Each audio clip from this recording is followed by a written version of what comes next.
Okay, so today I am interviewing Kaitlyn Wolfe, who is the designer and principal owner of Iconic by Kaitlyn Wolfe. Mhm. What key life experiences have formed you to who you are today? I I was always extremely drawn to interior design. Like from a young age, I was always just like artistic. I loved drawing. I was just like a very visual person. I also loved computers. Just as I got older, I was just like always really good with technology. I just remember all the random things I used to do when I was little, like with computers and How did you become passionate and involved in design? yeah, I mean, like I said, I don't, there was never like, there wasn't like a decision of like, okay, I think this is what I want to do. Like, I feel like I just genuinely always knew that this is what I wanted. It was more of like, I feel like it was like internal in me. Anytime I was doing it, I just didn't feel like I was working. So I just kind of found ways to incorporate it into my life. And then when I moved to Arizona, I got a job working basically an administrative position for an interior design and architecture firm. And that's when I was like, for the first time, exposed to like a company, working in on the team. And I was like, okay, this is 100%. Like, I know that this is what I'm supposed to do. What would you say that your core values are, and how are they reflected in your practice? We actually just rewrote our core values. We used words spelling out the word iconic because that's the name of our firm. Um, we have inspired to grow and learn.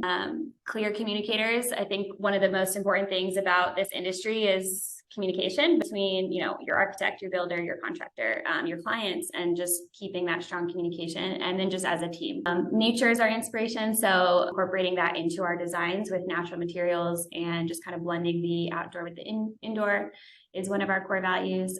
Innovative thinkers. I think that could be more obvious in the design sense of coming up with innovative ideas, but also just as a team, like coming up with strategic ways to get something done or kind of new ways to get something done. And then I have collaborative, not competitive. So that one's really important to me. I'm just really about the team environment and how can we collaborate to get things done versus how do we like compete with each other. What would you say that your design process is?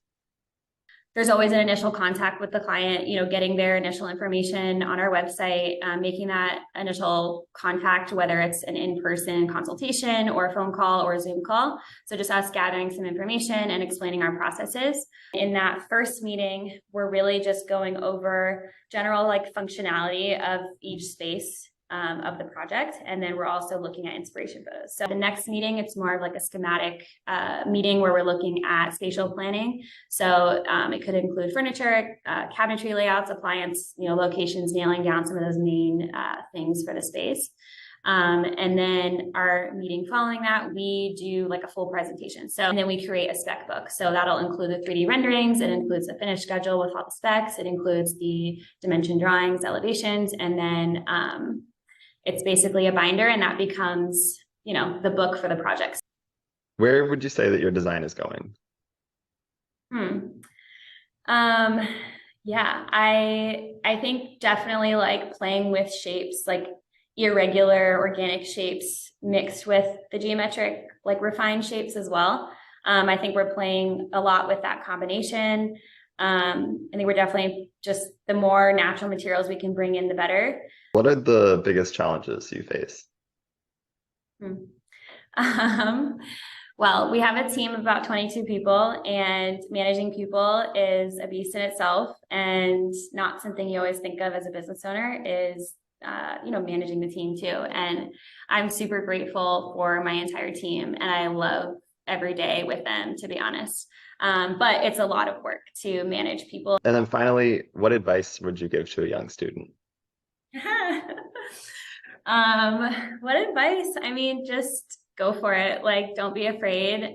You're gonna figure it out as you go. Like, it depends too. If you're trying to have your own company or work for a firm, I think either way, just take the leap. Don't be afraid, and you'll figure it out as you go. There's only so much preparation you can do, but once you just get out there and get into the field is really when you're going to start to feel, yourself develop professionally and you'll learn things on the job. So I think just anytime, don't look at mistakes as mistakes, look at them as opportunities to develop and improve for the future. So like, I think that's my best advice.